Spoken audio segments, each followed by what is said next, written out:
everyone. The month of March is Autism Awareness Month, so we've partnered up with an organization called Raising the Ladder in order to bring you a series of interviews in hopes of raising awareness on the condition. We hope you enjoy this interview. Please remember to like, share, comment, and subscribe. Today I'm joined by two lovely women who are the mothers of children living with autism. Would you like to introduce yourselves? Yes. Hi. Thank you so much for having me. I'm Tato Disajani. I'm Mamokone. You're most welcome. Thank you. So, firstly, let's start from the top. Could you please tell us how old is your child? And also, how did you first come to pick up signs that something was different? Okay, so I have a 4-year-old boy. I think when I started noticing that he was a little bit different was about the time he was 18 months old, between 18 months old and 2 years old.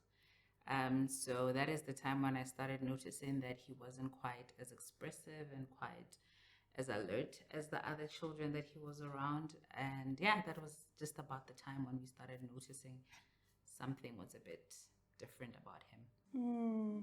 Okay, and when you say he wasn't as expressive, how do you mean? Was he saying any words at all? Yes, he was saying words, Okay. but mostly he was saying words that he was repeating from. He was saying his numbers and his alphabets. So that's the first time. Those are the first words that he ever said. Was Okay. saying his A, B, C's all the way up to Z, and counting up to 10. That was the only thing he was saying. But he wasn't saying mom, he wasn't saying dad. He wasn't requesting for things. He wasn't pointing to request, even like with that. Sometimes he seemed very aloof, like he's not there, like he's not with us. We would call his name over and over and over again, and he would not even acknowledge us or acknowledge anyone, really, for that matter. So a lot of the time, he just seemed like he was in his own world. Even when there were other kids around, he would just seem like he is just doing his own thing. And he would play, for lack of a better word, weird.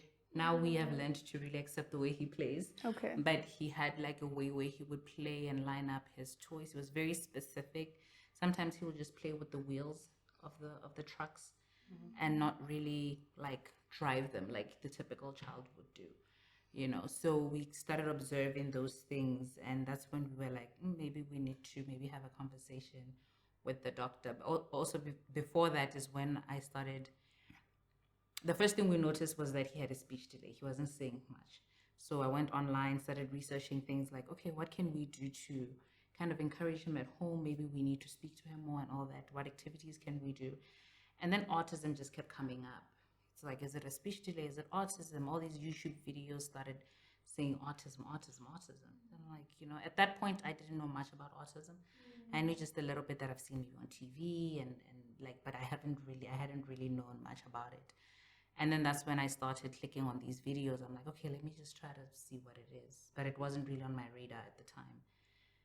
And then as these YouTube videos and the people on it started talking and they started saying all these different symptoms, they call them characteristics or red flags and stuff, I was like, wow, that sounds a lot like my child. And then that's when his dad and I started observing him and started to really pick up on these things. We're like, oh, really, we really need to maybe get him evaluated, take him to a doctor and all that stuff. So that's like around the time when we started, 18 months to 2 years, because it was like couple months process to get him to get us and him to understand what was going on. I see. And what about yourself, Mamukoni? How was your journey? Firstly, how old is your child? Mine is 28 years old. And back then, really, there wasn't much about to be able to research or Google anything. So it was more to do with the experience of, because it was my second child, I knew that the child must start saying mom, dad at a certain age. So mine wasn't doing that, no word. So we went to the pediatrician to try and find out what is going on here. And the pediatrician referred us to the speech therapist. And the speech therapist then referred us to the other specialists like occupational therapists, because she was coming from South Africa and she was exposed to occupational therapists and all that. And we didn't know, we had no clue. So we just went by her advice. And when we got there, that's when we were told about autism. And we didn't know what autism, this big word, was all about, because in the olden days, really, you couldn't refer to anybody or anything. So it was a struggle. But because we believed in the medical people, to be honest with you, those are the people who really advised us, and we started the journey with them from that time up until now. So if it wasn't the medical people, and as a mother, you have certain, you know about, the child must do this and that. And when you don't see that, you start wondering what is going on. So that forced us to go to the medical people. Yeah. Okay, and let's talk a little bit about the journey, because it's been a long journey for you so far. So, because he's, over 20 years old. Yeah. So let's talk a little bit about the different health professions that he's had to see on a regular basis, and how that has transitioned and changed throughout the years from childhood to puberty and now as an adult. Yeah, we had to work with the speech therapist, and then the occupational therapy, and then I had to relocate. I had to leave Botswana and go to South Africa. Fortunately, that time our employer was very understanding. Yeah, and we went to to Joburg. So there we got the school called the Key School. They had the music teacher. They had the speech therapist there at school. They had the occupational therapy there at school. So it was a one. It was a, it wasn't like here at home, whereby you have to visit them to the different practices. There they'll go to the school. So when you get the report, you get the report from different medical people, but also with the school report. That's how they were dealing with it. So it made life much easier, because I was able to work. But then when we came back home to Botswana, I had to leave my job, because the child, I had to look for school. First of all, the schools were not there. There was one school which the problem was that it was, they were not sure about autism. It was different disabilities. So then you have to take the child to the speech therapist, you have to take the child to the occupational therapist. So it was so time consuming, and really you can't get any employer who would give you time to go to all those different. So I ended up leaving my job and be a stay-home mom to run around with my son. So going back to the journey of the healthcare, how did he transition? So is he still seeing a speech therapist, for example? Is he still seeing an occupational therapist in his 20s? How has the transition been with the allies? We're no longer seeing the speech therapist. Instead, what we observed was that when we are in the city, that's when he gets disturbed a lot and throw tantrums and not be comfortable. So we noticed that when we go out, especially at the farm, that's where he's so free. He doesn't throw any tantrums. He can walk around. He can be with the animals. There's no a lot of noise. So he's a different person altogether, even though he doesn't have speech, but he's a different person altogether. The most important thing that we noticed is that we had to follow the routine. You cannot, if he wakes up at a certain time and he has to brush his teeth, he has to eat at a certain time, we have to maintain that. Yes. Yes, he can make a sandwich. He can get um, water, a drink for himself. But when it comes to cooking, we are not yet comfortable with that.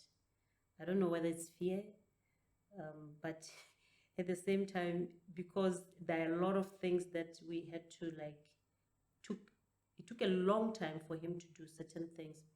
But patience, we had to be patient with him because we realized that these kids are different. So you have to be patient with them. Okay. And sometimes even potty training, where people think that potty training is an easy thing, no, it's not. For them, it's not. It's a challenge. But the moment they know how to do it, that's it. Yeah. And the other thing again is that sounds. Even the vacuum cleaner, like, he couldn't take the noise of. He will cover his ears. Yeah, you see that, no, this child, this is too much. But in the long run, as they grow up now he's outgrown that. Okay. Yeah, he's outgrown that. They outgrow a lot of things. Yeah, it's only that the problem is that when you don't have anybody to assure you of what was going on in the early ages, and we had no clue. We didn't know what's going to happen. But now we've seen him outgrowing so many things, so much that now you don't even have to worry about him going to the toilet. You don't even worry about him flushing the toilet. You don't. When they outgrow something, they outgrow it. That's awesome. Yes. And what about yourself, Tato? What are some of the medical assistance that you've sought? Or what is some of the medical assistance that you've sought? She mentioned her first point of contact, right? And who was your first point of contact, and how was your medical journey over the years? Yeah. The first person that we went to was his pediatrician, the one that he had been seeing since he was born. And at that point, the pediatrician thought he was still a little too young to give like a concrete diagnosis or say for sure that it's autism. Like I said, at the time, he was just about like 18, 19 months. And she was like, okay, let's wait it out. He was not in school yet. He's like, let's wait it out. It could be maybe he's struggling socially because of the fact that it's been, COVID. People have been in isolation, and he's been on by himself, and he's a boy as well. Boys usually take some time, and just all these other excuses. He's an only child, and there's not really a lot of language stimulation happening around, kind of motivating him to talk. So let's take him to school, let's take him to speech therapy, and then that's when we take it from there. At this point, I felt like I had done a lot of research, to a point where I almost was like, I know that he has it. He has autism. So I went out to seek other opinions. But she did give me a referral for a speech therapist, and then immediately we set up that appointment, and then we went. The speech therapist was a bit more accepting of the idea of autism, and she also, although she was also reluctant to really call it autism, she was also saying, okay, he's still young, let's do a few sessions and then we'll take it from there. But I do see where you're coming from with that. Right. And then we also saw an occupational therapist for an assessment as well. And he was also like, okay, I do see where the concerns are coming from, but let's do some sessions and take it from there. And so we waited until his second birthday, and then after his second birthday, we enrolled him in school. And around the time we enrolled him in school, he started speech therapy. He hadn't started occupational yet. So that is kind of like where we were at the time. And then after first term, second term of school, that was the time the speech therapist was coming to his school for speech therapy during the time he was in school. And we were seeing some improvements. We're seeing that, okay, he's saying a little bit more, but he's just saying cartoon things and, not really talking to us still. And then we were like, okay, but we still are concerned because they did say we should wait a little bit. we're still concerned. And then that's when we researched around to see like who else can we see that can really kind of confirm for us, because it was also kind of holding us back into like really accepting him and doing like the fact that people kept on saying, we're not sure, we're not sure, and it's the professionals. So we didn't want to also just be like walking around telling people that our child has autism when the professionals are also reluctant to call it what it was. And then we came across a doctor, Dr. Sibata, who is the founder of the organization. And we saw her and we did an armchair test, which was kind of like a checklist type of test where you check, like, is your child doing this, child doing that? A very nerve-wracking test because it really kind of shows you how far behind your child kind of is. And sometimes emotionally it can be a lot. But we did that, and it, it was very apparent in the black and white paper that he was autistic. I see. So that is kind of like where we started. But we haven't done like any kind of medical, like we haven't given him any medicines or pills or anything like that. The only thing that we changed was obviously he's going to therapy, and we did like a special diet of like gluten-free, dairy-free type. Started with that. So we sometimes kind of fall back, but we do try to keep his diet pretty clean. Right. Yeah. Okay. And autism is a spectrum, right? So even listening to your different experiences, I know your son is able to speak. He just doesn't communicate very socially, right? And it's mostly based on his needs, right? Yes. And your son isn't able to speak at all, At all. right? So that also shows the spectrum that it is on, right? I'd also like for us to speak a little bit about the challenges you've experienced. Financial, I can imagine having to see speech therapists, occupational therapists, or seek education that will suit your health needs, right? And also aligning your schedules, your personal schedules. I know you also highlighted, Mamukoni, about having to resign from your job so that you could be a stay-at-home mom. What toll has it taken on you? What are some of the challenges, rather, that you've experienced? You have mentioned some of them. Is there any more that you'd like to highlight on? Yes. Unfortunately, here in the African countries, I don't know whether it's Botswana or other countries it happens, I don't know. But first of all, help us at home. Even if you try to explain to them, it's difficult. We are not yet open to someone who's different from what we call the norm. So you find that helpers, they'll come and leave, because here's a child, they expect this child is 3 years, should be already potty trained. But you find that no, mine was not. We are doing the potty training, but it's not catching. It's so difficult for them to understand. Right. But then you find that that's the number one problem at home. That's why you will have to leave your job and somehow, do it most of the time. Be his primary caregiver. Yes. And the other thing again is food. You find that we realize that with food we had to change from certain type of foods to back to our traditional food, because we were told that there's something about chemical imbalance, and there was certain stuff that when we buy out there, you will see the poor child that is suffering. You'll be hitting his head on the wall. You'll be, then we pick that up. That is certain type of food. It's not that you have to go to the dietitian. The dietitian has to also help you.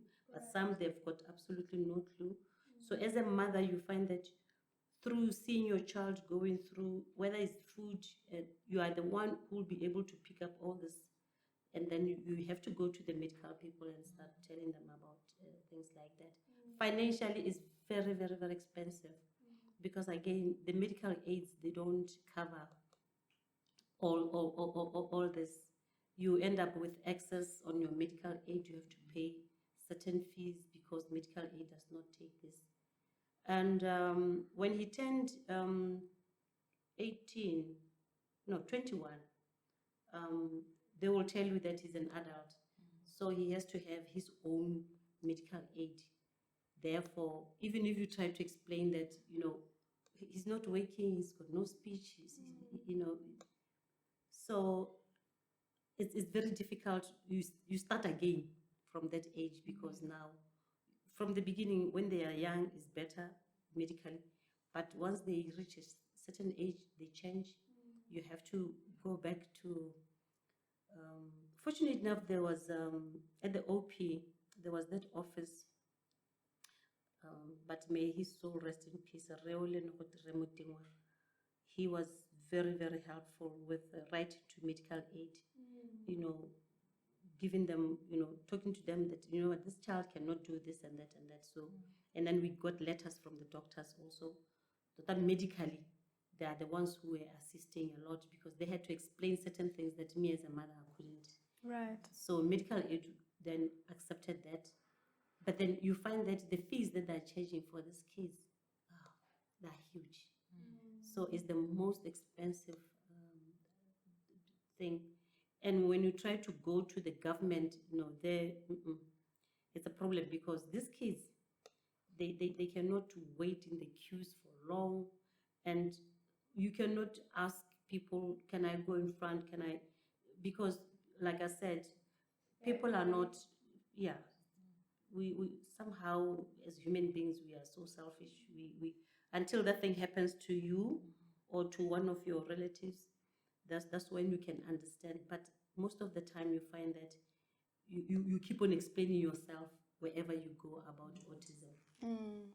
It's just a big word that sometimes I feel I wish we had a Setswana word that could explain this, so that you know, we don't have to explain ourselves all the time about our kids. And besides finance, the other thing is that you have absolutely no time to yourself, because these kids are 24 hours. But like I said, the moment they become teenagers, now the things changes again. They've got hormonal imbalances. They don't know what is happening to their body. Now you have to go and seek medical advice again. And mine had to get some calming medication. Yeah, because he was now, because he's now strong. If he doesn't like something, he will push, he will. So they had to like now give him the medical. I had to go to medical people to assist with something that can calm him. And even now, he takes it. I cannot take him out of that, because really, some of the things I've noticed that he doesn't understand. So how long is going to take again for him to understand? I don't know. But the thing is that some of the things that they will be able to do just like what we call the normal people, but still they still have to learn other things that they haven't. I mean that according to our, I don't know, according to the way we think people should be. Societal norms. Yes. Right. You think that child should be able to bath himself, but then you find that no, he knows how to brush his teeth. He can wipe his face, but then bathing is different. You know, is the arms, is the body, is the legs. So he has to get used to that sequence. Right. Yeah. Okay, and what about yourself, Tato? What challenges have you experienced? Wow, I don't even know. Obviously, the financial that she talked about has been kind of one of those things that we've had to navigate. I'm a stay-at-home mom as well, so we've had to be able to work on like a one-income situation at home. The food that he eats, obviously, that is an expense that is different. Even when we cook at home, there's the meals that we cook for everyone, then there's a meal for him. Even the schools that we have to pick now, when a school says special needs school, already we know that the fee is going to be up there. So that is something that we've had to think about, even thinking about the school that he's going to go to throughout his life. It's things that we know that at some point is going to be like really financially, you know, we're going to need to be prepared for that. So yeah, financially it's been a lot. You know, on top of the school, we have to pay for the therapies, we have to pay for all these other things. Definitely a lot of you costs, know. yeah. Yeah. And another thing that is a big challenge is also just, you know, the visibility of the disability. A lot of people don't know anything about autism, or rather, they know the little bit that you see on TV, the good doctor, atypical, and all that, but they don't know what like it looks like on a child, and it's an invisible disability. So when you look at my son, it does not scream out autism to you. It doesn't look like a child with a disability. So a lot of the time I've had to find myself in situations where I have to convince people that my child has autism. Because people look at him, they're like, no, but he's a cute little boy. He's just being a kid, you know, leave it at that. You know, check it to just being a kid and not doing anything. So having to explain it to people to be like, no, but these are his challenges and this is that and this is that, has been quite difficult. Sometimes when I see somebody is like a little bit more resistant to accepting it, I retrieve as well. I just like, okay, I'm not going to force you to understand my child if you don't want to. So it's been a lot, and also, I don't know. Our culture is very, it has a long way to go in terms of really understanding what autism is, and also like some parents or some people with autism rather retreat from society. So that means the visibility of it is not there. People don't know what it looks like. And because it's a spectrum type of disability, like we've been talking about our experiences, my child is nothing like Mamukone's child. But you all say it's autism. And so even with that education, people need to understand, just because you've met Mamukone's son, you have not met my son. True. And that understanding also is something that we are still really trying to get around. Even myself as a mom with an autistic child, I still have a long way to go in really learning and understanding what it is. So it has been really a challenge to understand all of these things and really getting other people to understand it as well. Yeah. And what would you say the public can be better at in terms of handling children with autism or making it easier for children with autism, right? You have mentioned that people are quite clueless, right? So what is it that you could say to the public? Okay, it would be more helpful if you did this versus this, or this is what you should expect, and maybe don't say this, but rather do this. Any advice? The biggest thing is compassion. I think we need compassion. We need to have empathy about things that we don't understand. I don't expect to meet a person and for them to have every knowledge available to them about autism. True. But be open. If you see that my child is acting a little bit differently than the normal child, have a little compassion, not to just say this person is naughty or whatever, but just be like, okay, clearly something is wrong here. Have a little, just be like, okay, because I'm the type of person who's ready to have the conversation. Like if you ask me, why is your child behaving like this? I'm not going to sugarcoat it for you. I'm going to tell you exactly what my child is struggling with, what they need, and how you can help them. Right. And having more people accepting of that can really, really, really go a long way. To like the smallest person, like a cashier at the shop, or somebody who is at school, the teachers at school and all that stuff. Like from those type of people, just to be like, okay, you know what? I'm ready to listen. Just tell me everything that you can teach me, and where can I go to research and better understand your child. Right. Yeah. Right. And what about yourself, Mamukoni? I still believe that if we could have centers in every district, that could also help. Maybe people would know, oh, that center is for this and that, because they've accepted there's a center for the blind. Right. Yeah, the different centers are there. But autism, I still believe that if they can have centers, that will be able to, people will be educated with those centers. Yeah. And then maybe you could even, in the villages, you could even have volunteers maybe coming to spend time there, or even having university students, those who are doing nursing, those who are doing medicine, those who are doing teaching. You know, if you can have those professionals coming to those centers, Right. and maybe doing the, I don't know whether research or learn about this. I think that would go a long way to make the society to understand what autism is all about. But so long as we are going to be doing this as individuals, I don't think we are going to.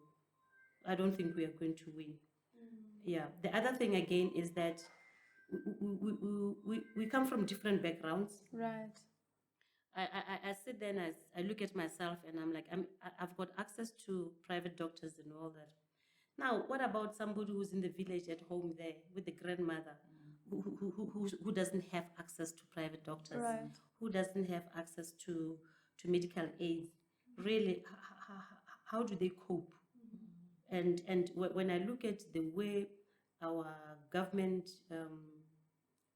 clinics or hospitals, the way they operate, and the poor mother has to be waiting on those long queues, and these kids cannot, you cannot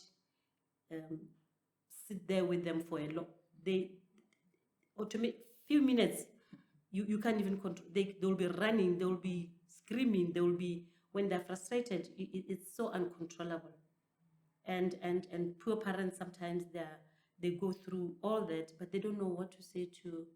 I still remember during COVID, there was a parent who called and said she was doing people's hair and she was getting a little bit of funds from there and was able to pay the rent and stay with the child. I think it was in Piquet. But then COVID came, she couldn't do that. She had to go to the village. Now at home, the grandmother was very angry to her. What is wrong with your child? Jumping up and down, screaming, he's making noise. And she was so frustrated, so much that, you know, she called and she said she wishes, you know, she could be dead with the child. And I remember I reached out to her and tried to explain to her that, you know what, hang in there, hang in there. And then I had to go to the people who work at the Office of Disability and gave them her number to say that get someone from that village to go and, you know, assist this mother, because what she's going through is overwhelming. So you find that even the social workers, they need to be taught about about autism. We are far from that, but at the same time, even if we are going to open schools in government classes at government, yes, they are saying they've got certain schools where they can even assist with the teacher and teacher assistant, or a parent can bring an assistant. Right. But it's not all the schools, it's not all the district. So if they can roll this in all the districts, just one class, all the villages, autism will be well known. And these kids are very smart. Huh? My son, when we get in his room, he is clean, he's tidy, his shoes are packed, his t-shirts, everything, things, even the hangers, when you hang his stuff, the hangers must face a certain, yeah. So they're smart.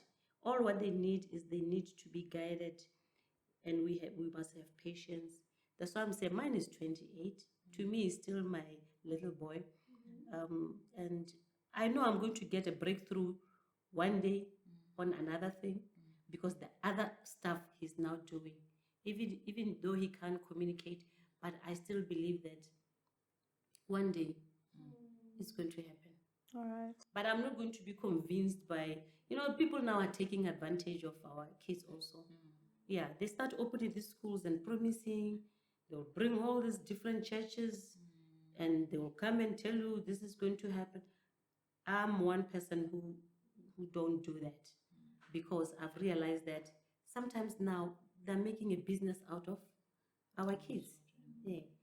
So really, I don't know again, if we can have an act, like the law should try somehow to come up with an act which can somehow guide and protect these people.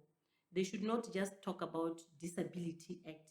They should differentiate this, because this disability is somebody on a wheelchair is different from my son with autism, because somebody's on a wheelchair, they get given those wheelchairs for free, but my child doesn't get. So they must somehow, this act of disability, they must change it and put it as individual disabilities, so that maybe that awareness can be known. Awareness, and so that it can suit your specific child's needs, yes. right, and cater to that. And cater to that, yeah. All right. And I'd love to know, what advice would you have for the parents of children with autism like yourself? Is there any advice that you'd give to them? What do you wish you were told sooner? Well, I think the biggest advice for me to anyone who's maybe thinking that their child has autism or just recently been diagnosed with autism is that those initial feelings of like loss and disappointment, they're valid. You can feel them and go through those emotions and mourn the child that you thought you were going to raise. It's okay to go through those feelings, but it's very, very important not to dwell in those and get caught up in the causes and cures and all that, and now begin to take action on what can I do for my child. Like, and start thinking about like, okay, fine, I thought this is the child that I had. Now let me learn and educate myself about the child that I have, so that we can be able to bond and learn and seek out resources and do all of those things, because I realize that a lot of us parents sometimes we really get stuck in, why is my child this way? What can I do to make him not this way? And all of that. And that really delays us in really getting there, that early intervention. It's really, really important, especially during those formative years, that we really intervene and do what we really need to do. And also another big thing is that there's no one that is more invested in your child than you as the parent. Right. You are the number one resource, you're the number one therapist, you're the number one doctor, you are that child's number one. So make sure you really, really internalize that. If you need to go to therapies and learn and understand what they do, because 30 minutes or 45 minutes a day or a week is not enough. You need to keep taking these resources home as well, Right. and learn and use them at home and do that. Teach them to go auntie, the siblings and everybody that is involved in the caretaking of your child, so that they also know how to better understand your child, deal with your child. I've realized that over the years, really understanding my child has really made it easier to kind of be with him, and also like I now appreciate things that at first were scary to me. Like now I appreciate that my child likes routine, because it keeps me in a routine. Right? I'm able to say, okay, fine, this is the time of the day when my child is a little bit more calm and he likes to chill and all that. So that's my time as well to try to get some things done that are personal to me. So I'm able to get into a routine as well. So understanding your child helps you understand yourself a bit more. Like it like really, really understanding your child and not focusing on changing them, and changing a little bit and educating a little bit yourself can go a really, really long way. And don't waste time trying to find the cure and the causes and observing your child too long on like, is he still walking in his tippy toes? Is still not, he's still like, don't take too long on that process that you then don't actually do the work. Yeah, so that would be my advice to any parent dealing with it right now. So I appreciate what you said about acknowledging your emotions, right? And also just coming to terms with it, but not dwelling on them, right? And I would assume that it took a lot of support as well to be able to move forward, right? And I'd like to know about some of the support structures that helped you in your journey. I know you both have partners. Is there anything else that were helpful in your journey in parenting your child with autism? Yeah. I believe so much in community. I believe in seeking out people who are experiencing or going through similar things that you're going through as well. And although I think it's a bit more difficult with autism because not a lot of parents are forthcoming with talking about their children's diagnosis and all that stuff. But the Raising the Ladder organization was quite a big place for me to find other parents and other and professionals as well who are working in the space of autism. So that has been a great place to meet people and to interact with people, and also exposing me to Mamokoni, who also has an autistic child who's older, because they've seen and they know more, and they've experienced more. So it's great to learn and understand, where other parents have been and where they're coming from, and what, all these wins that they have experienced, because that motivates you that our children do get better. There are things that they eventually either outgrow, or you learn to cope with them and all that stuff. And yeah, so just creating WhatsApp groups and being able to just be like, hey, look at my child wasn't eating this last week. He's not eating broccoli. And we all cheer for one another. Those things really, really go a long way in keeping you encouraged and working with your child every day. Awesome. So the WhatsApp group has been very helpful. Yeah, the WhatsApp group, the good part of Raising the Ladder is that they grouped all the professionals and the parents.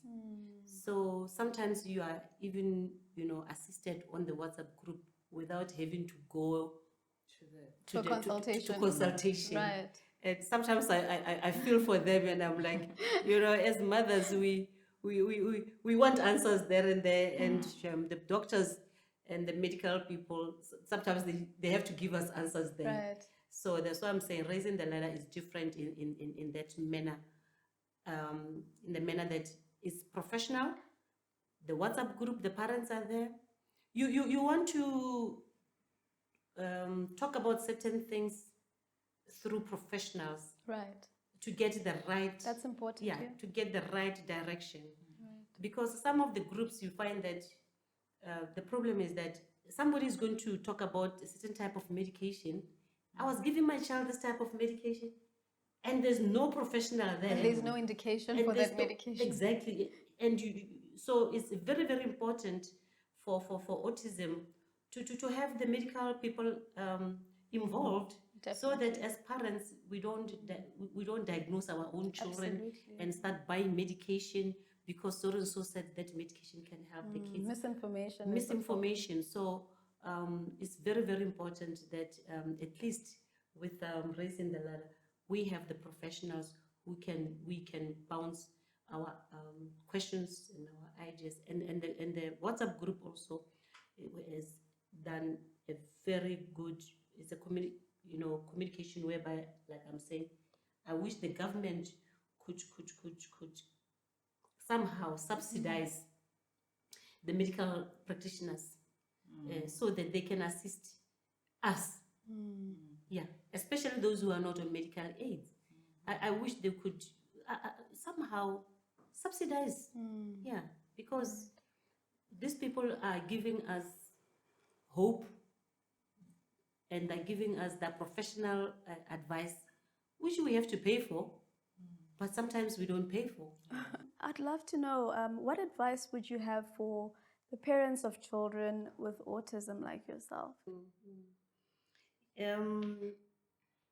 Well, when they become teenagers and they become adults, I would advise the parents not to be disappointed when they see that maybe that speech is still delayed.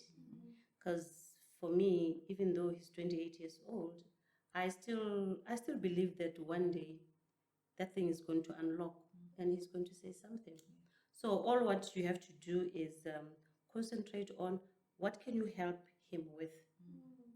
What can you provide him with to make his life much easier. And when I'm with him, it will be so quiet in the house. It will be so nice and quiet. And then when my daughter comes, I also, I'll be asking, can you lower your voice? Because I'm so used to that quietness. Right. Yeah. But when the sibling come, she will be like, and I'm like, gee, Okay. Yeah. But as parents, know that your kids are different. So provide for them differently. Explain to the other siblings what is going on, and give them confidence. They mustn't feel bad about how my brother is. What is going? Why are we? They must never ask themselves a question of why me. And as a mother, also, do not ask yourself why me, because if it's not you, Who? So let's not again put our radars up there, whereby people think that to have a perfect home, your child must go to university, your child must know how to write, because your child might know how to paint. So your child, mine loves animals.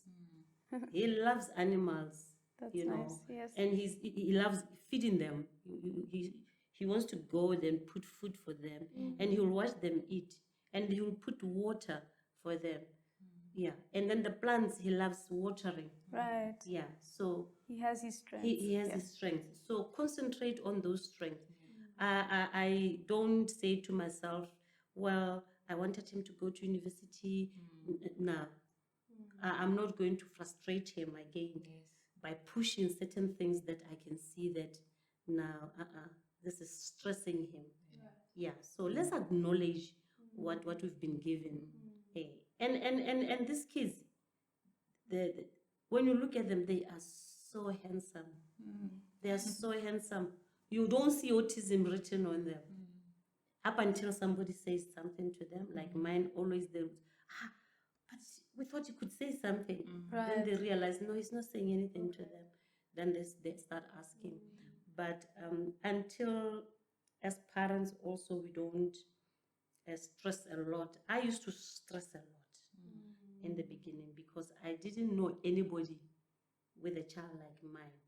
But then later in years, then I start having friends now, then I realized, oh, okay, yeah, so we talk about it. Yeah, it's a good reflection on you as a mother. When you say your child is handsome, it means you're taking good care of him. And I can already tell that you're both amazing mothers. So we just want to commend you for the amazing work that you're doing. And I do believe that a lot of other parents will be inspired listening to your stories. And congratulations on the bun in the oven. Thank you so much. Thank you. It was a pleasure, Tato and Mamkoni. Thank you so much. We hope you enjoyed this episode. Please be sure to like, comment, share, and subscribe. And tune into the other videos that we have on this series. Take care.